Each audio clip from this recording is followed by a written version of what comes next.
कथा।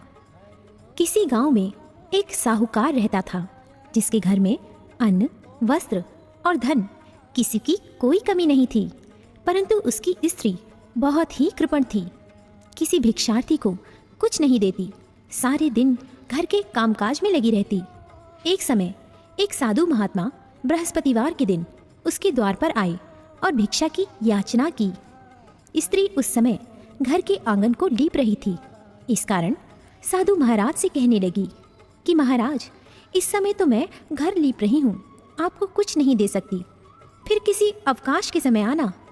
साधु महात्मा खाली हाथ चले गए। कुछ दिन के पश्चात वही साधु महाराज आए, उसी तरह भिक्षा मांगी। साहूकारनी उस समय लड़के को खिला रही थी। कहने लगी, महाराज मैं क्या करूं, अवकाश नहीं है, इसलिए आपको भिक्षा नहीं दे सकती। तीसरी बार महात्मा आए तो उसने उन्हें उसी तरह से टालना चाहा, परंतु महात्मा जी कहने लगे कि यदि तुमको बिल्कुल ही अवकाश हो जाए तो मुझको भिक्षा दोगी। साहूकारनी कहने लगी कि हाँ महाराज, यदि ऐसा हो जाए तो आपकी बड़ी कृपा होगी। साधु महात्मा जी कहने लगे कि अच्छा, मैं एक उपाय बताता हूँ। तुम बृहस्पतिवार को दिन चढ़ने पर उठो और सारे घर में झाड़ू लगाकर कूड़ा एक कोने में जमा कर दो। घर में चौका इत्यादि मत लगाओ। फिर स्नान आदि करके घर वालों से कहो उस दिन सब हजामत अवश्य बनवाएं। रसोई बनाकर चूल्हे के पीछे रखा करो, सामने नहीं। सायंकाल को अंधेरा होने के बाद दीपक जलाओ तथा बृहस्पतिवार को पीले वस्त्र मत धारण करो, ना पीले रंग की चीज़ों का भोजन ग्रहण करो। यदि ऐसा करोगी तो तुमको घर का कोई काम नहीं करना पड़ेगा। साहूकारनी ने ऐसा ही किया।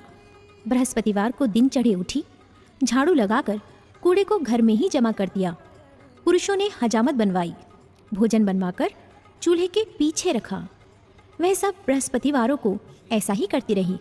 अब कुछ काल बाद उसके घर में खाने को दाना न रहा। थोड़े दिनों में महात्मा फिर आए और भिक्षा मांगी, परंतु सेठानी ने कहा, महाराज मेरे घर में खाने को अन्न नहीं है, आपको क्या दे सकती हूँ। तब महात्मा ने कहा कि जब तुम्हारे घर में सब कुछ था तब भी तुम कुछ नहीं देती थी, अब पूरा पूरा अवकाश है तब भी कुछ नहीं दे रही हो, तुम क्या चाहती हो वह कहो। तब सेठानी ने हाथ जोड़कर प्रार्थना की, महाराज अब कोई ऐसा उपाय बताओ कि मेरे पहले जैसा धन धान्य हो जाए। अब मैं प्रतिज्ञा करती हूँ कि आप जैसा कहेंगे वैसा ही करूँगी। तब महात्मा जी ने कहा, बृहस्पतिवार को प्रातःकाल उठकर स्नानादि से निवृत्त होकर घर को गौ के गोबर से लीपो तथा घर के पुरुष हजामत ना बनवाएं। भूखों को अन्न जल देती रहो। ठीक सायंकाल दीपक जलाओ। यदि ऐसा करोगी तो तुम्हारी सब मनोकामनाएं भगवान बृहस्पति जी की कृपा से पूर्ण होंगी। सेठानी ने ऐसा ही किया और उसके घर में धन धान्य वैसा ही हो गया जैसा कि पहले था। इस प्रकार भगवान बृहस्पति जी की कृपा से अनेक प्रकार के सुख भोग कर दीर्घकाल तक जीवित रही।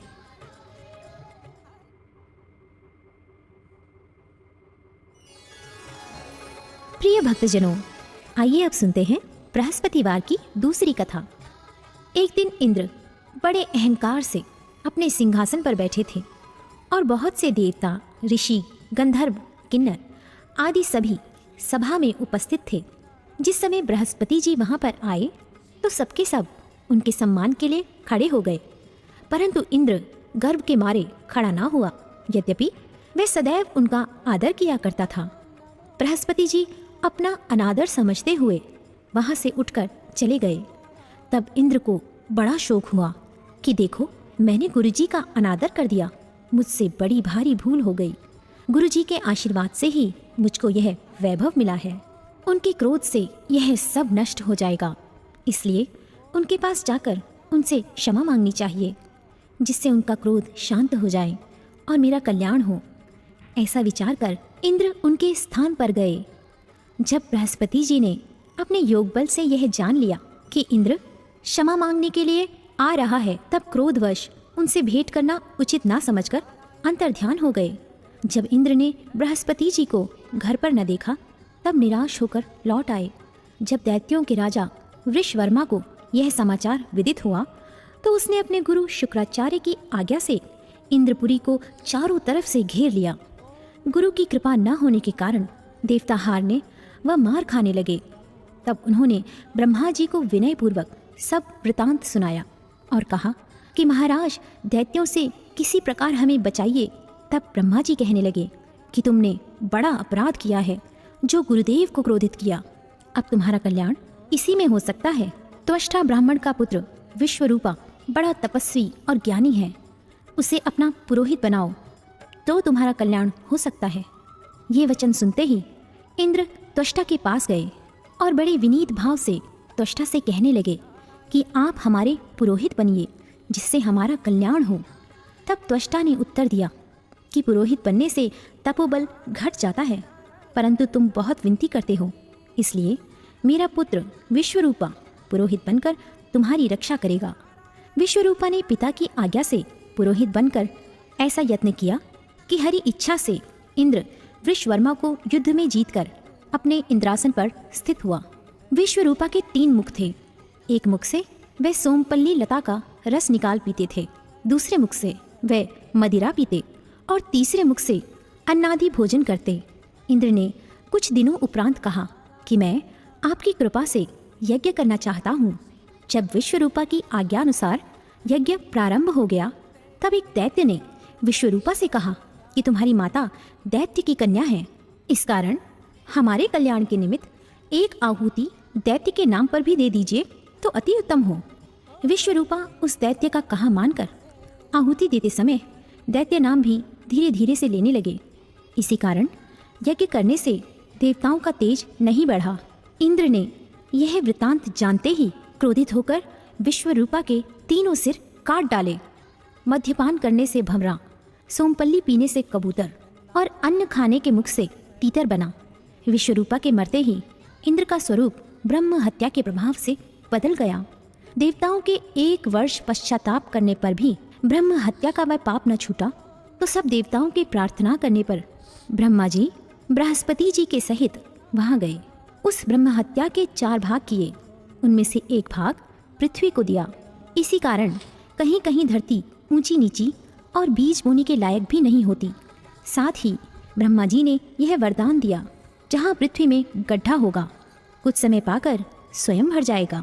दूसरा वृक्षों को दिया, जिससे उनमें से गोंद बनकर बहता है। इस कारण गूगल के अतिरिक्त सब गोंद अशुद्ध समझे जाते हैं। वृक्षों को यह वरदान दिया कि ऊपर से सूख जाने पर जड़ फिर फूट जाती है।